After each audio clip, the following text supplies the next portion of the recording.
Hello children, welcome to this English teleteaching program. Today we will be discussing one of the very important chapter of your grammar book. The item is direct and indirect speech. And I think, dear children, you have been taught this topic before. You know the principles, the grammar rules of direct and indirect speech. You can identify the direct speech and indirect speech in sentences. Today, we will just remind some of the important items, important points of this chapter. Then we will discuss some questions, we will practice some questions which are possible questions for your examination. And I think after our discussion, you will be very comfortable to answer the questions in your examinations. So, dear students, let us begin.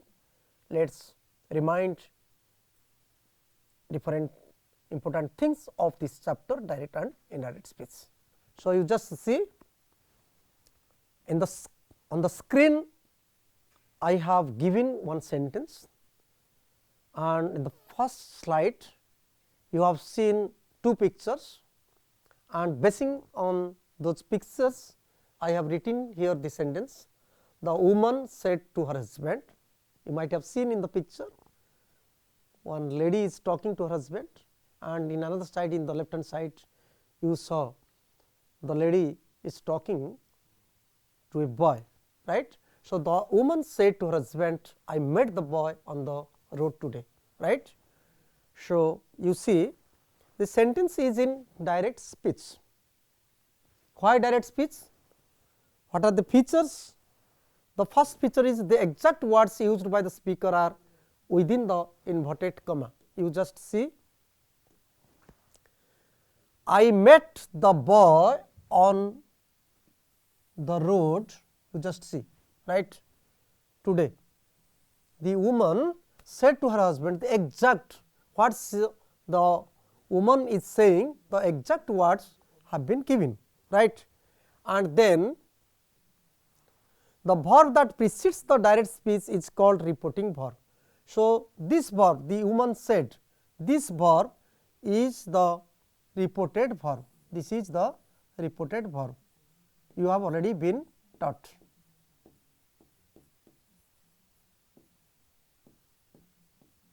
Right. So, this is the reported verb. And the next feature is there is a comma before the direct speech. So, you see there is a comma, right, and the next feature is the first letter of the words used by the speaker is a capital letter. You see, this is the capital letter. So, these are some of the features, that means the exact words you can find. I met the boy on the road today, the exact words are given, that is why directly, that is why the sentence is in direct speech, right. So, let us see the indirect speech, then we will discuss, right. This is just recapitulation, because you know all these things you have been taught before, right. The woman told her husband, you just see, the exact words are not used here. The woman told her husband that she had met the boy on the road that day, right. एठी आउ आमे exact word जहाँ कही से स्त्री लोक तार exact word नहीं अलगा वर्ड कह जाए, right. So let's see the pictures.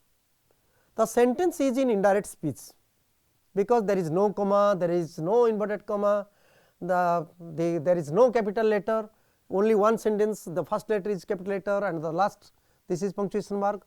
So, the sentence is in indirect speech.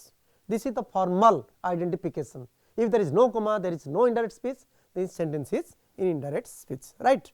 And the next feature is the exact words of the speaker are not reported, right. Then the meaning of the speaker is same, you cannot change the meaning. सेठी से जहाँ कही ताको अलगा ढंगर लेखा जाइछि, किंतु you cannot change the meaning, right. The next thing is that the inverted commas and the comma, the reported verb are not used, I have already told you, right. And the tense form of the reported part is used as per the tense form. So, here there was said, here it is now told, and that she had met, I met and had met, you just met becomes had met. So, there is change in the tense form. These are some of the features of the indirect speech. I just remind you of your previous discussion, right. So, let us go to some important points to remember for changing a sentence in direct speech into indirect speech. The most important point is tense of the reporting verb. Number 2, tense of the verb in the direct speech. Number 3, the noun phrases and the adverbials used in it.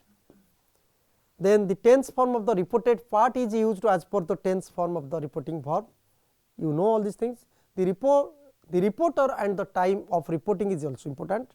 Now, you for all these points, now you come to the example, so that we can see this, right. So, you just see, take Mr. Gupta upstairs, Mistress Bethy said to Maggie. This is a sentence which has been collected, which has been extracted from your class 9 text book ro ye hochi gotiye sentence. A sentence रे एटा अछि वर्तमान एटा अछि direct speech रे आमे जानि छे exact word गुडा अछि एटा अछि डायरेक्ट स्पीच रे अछि this sentence take mister Gupta you see this is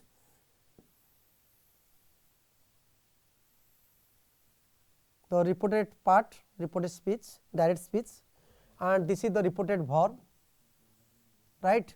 And Mistress Bethy told Maggie to take Mr. Gupta upstairs. This is indirect speech. So, this is direct speech, this is indirect speech, right. So, these are some of the important things. The verb is very important. Said becomes told, right. You see, then take, that becomes to take. So, these are the important things we have to change at the time of changing the sentence from direct speech to indirect speech or reported speech, right. So, remember the important points. The present tense in direct speech is not changed into past tense if the direct speech is a universal or scientific or geographical truth or habitual action. I just remind some of the important points. This is one type of recapitulation, right. The teacher said the sun rises in the east.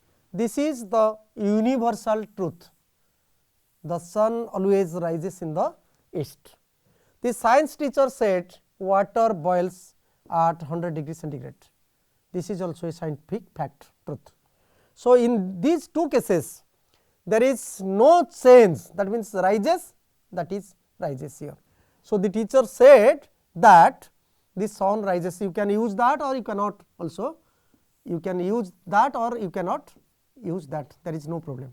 So, the teacher said the sun rises in the east because there is no change in the tense form here, only because this is universal truth and this is also scientific fact or truth, that is why water boils at 100 degree centigrade, there is no change in the tense form, right. This is one thing. Another thing is that whenever there are adverbs or adverbials, now, today, yesterday, tomorrow, this week, ago, here, thus, right, these will be changed. Now will be then or at that time, today will be that day, yesterday will be the day before or the previous day, tomorrow will be the next day or the following day, this week will be that week, ago will be before, here will be there, thus will be in that way. So, these are some of the changes you have to make at the time of changing the sentences from direct speech to indirect speech. And from direct speech to indirect speech, when you want to change the modals, you have to change will be would, shall can also be should or would, can will be would, could, may will be might, must will be must or had to or would have to. There are three, must and had to, but when you are talking about the future tense, future time, right, then you can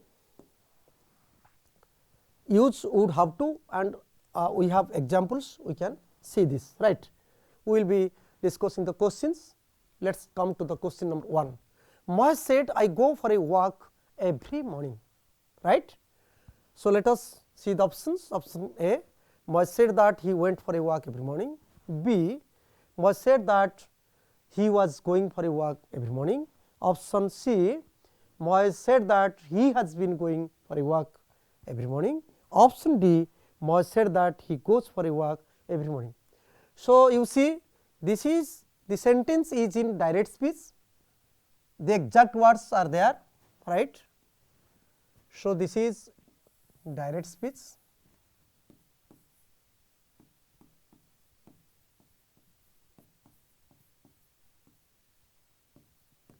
right, and we have to change the direct speech into indirect speech. So, if we change, what happens? Let us see the answer first, then we will discuss, right. So, which option is? Yes, Moise said that he goes for a walk every, there is no change. You see here went, go becomes went, was going, has been going, but there is no change here. The exact thing is, and this is the right answer. Why? Because I have already told you, in case of universal truth, scientific facts or truths or habitual actions, there is no need of changing the verb form, right. That is why Moise said that he goes for a walk every morning is the right answer. So, option D is the right answer, right. This is the correct answer, because the direct or this is the direct speech is in or is a habitual action, and the verb form or the tense form of the verb should not be changed, right. So, let us go to the next question. Question 2. He said, I must go there. Must go there. I have already told you, must means we can say must, we cannot change. We can also use had to, we can also use would have to, right. So, let us see the options. Option A, he said that he must go there. Option B, he said that he must have gone there. Option C, he said that he had to go there. Option D, he said that he would have to go there. And now you see the correct answer, he said that he had to go there. Why this is wrong or this is right? Most appropriate answer, only because this is a necessity, right. So, when there is necessity, that means I must go there, that means it is necessary on my part to go there, right. So, this is a necessity, and in case of necessity we should use had to, right. So, let us go to the next question, question 3.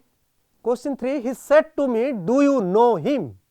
This is a question, the direct speech, that means the sentence within the inverted commas is a question, do you know him, right. Let us see the options. Option A, he asked me if I know him. Option B, he asked me if I knew him. Option C, he asked me if he is known to me. Option D, he asked me if he was known to me. So, let us see the right answer. The right answer is, you see, the right answer is option B. He asked me if I knew him. So, whenever there is a question and the question begins with an auxiliary verb, right, do, this is auxiliary verb, and when the question begins with the auxiliary verb, then we can use if or whether, we can use whether or if, right. So, and it will be, the verb will also be changed. So, here this is past, this is present, and it will be changed into past form. So, new, जदि एटा past था ताले एटा hard known होता, एटा present अच्छी एटा तार past हो पुणी माने जोटा थिबो एठी जदि पास्ट अच्छी ताले एठी पुणी पास्ट हो, एटा अच्छी प्रेजेंट पास्ट हो, जदि पास्ट सिंपल था एटा पास्ट परफेक्ट होता। अच्छा कोड चेंज हेबनी ना, एठी डायरेक्ट स्पीच रा जदि हेथिबो गोटे चिरंतन सत्य हेथिबो, यूनिवर्सल ट्रुथ, जदि गोटे साइंटिफिक ट्रुथ हेथिबो, किंबा जदि गोटे हैबिचुअल एक्शन हेथिबो, ताले एठी पास्ट हेले मध्य एटा अनचेंज हो, वर्ब टेंस फॉर्म चेंज हो ना। This is very very important, I think you should know this, and so that you can answer the questions easily, right. So let's go to the next question. So, question 4, my mother said remember to bring the book. So, my dear students, you look at the sentence, right. The direct speech here, this is the imperative sentence which begins with the verb remember, right. So, remember to bring the book.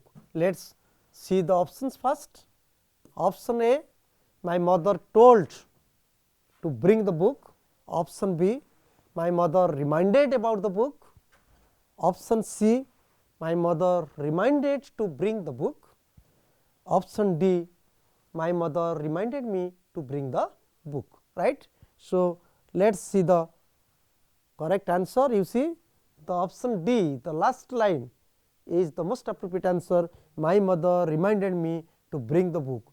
So, this is, you see, option D is right answer because, right. So, remember this is one type of the mother is reminding to bring the book, right.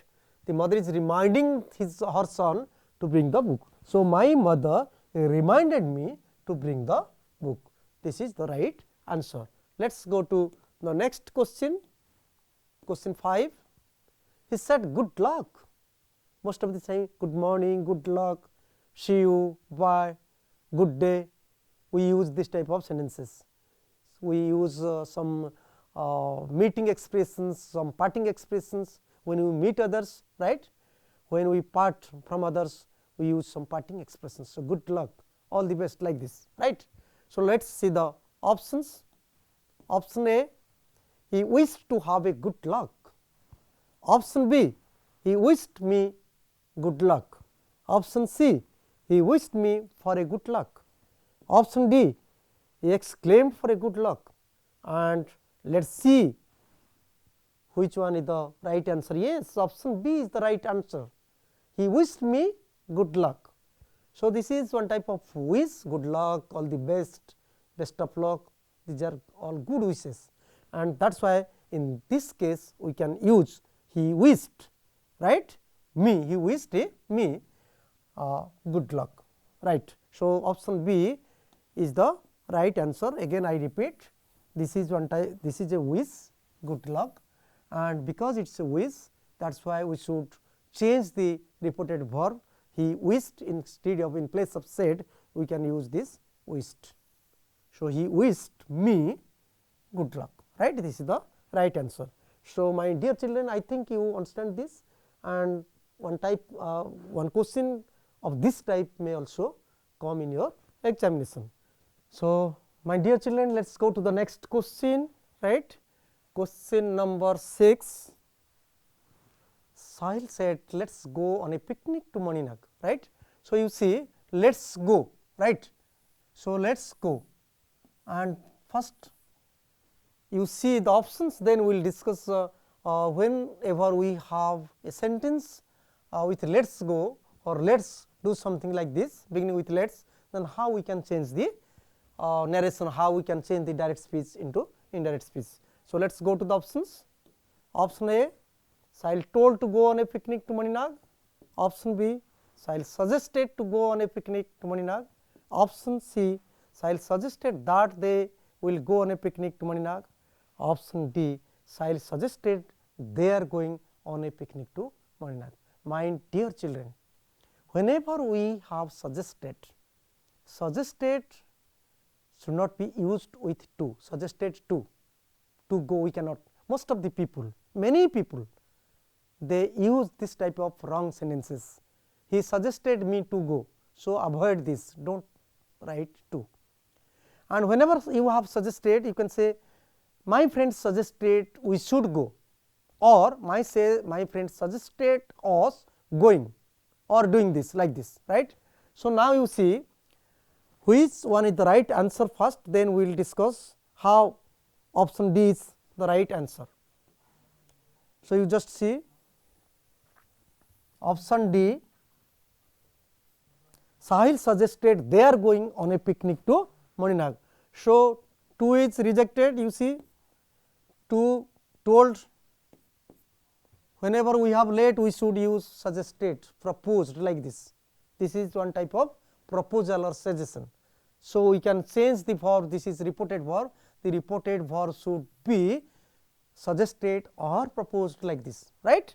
And when we use suggested, suggested should not be used with this to, or we cannot, this is also rejected and this is also rejected. Now, we have to, and suggested that they will, we can also reject this, because we should the correct sentence may be Sohail suggested that they should go on a picnic. This is also, this may be right, and that is why the right sentence is Sahil suggested they are going on a picnic to Mandap. Please remember, these are very important points. Most of the people, many people, even talented people, they go wrong in this type of sentences, right. Do not write suggested to.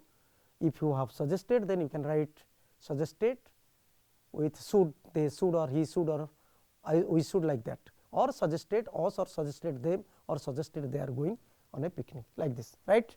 Let us go to the next question, question 7. Rajesh said, I shall go to bed early, right.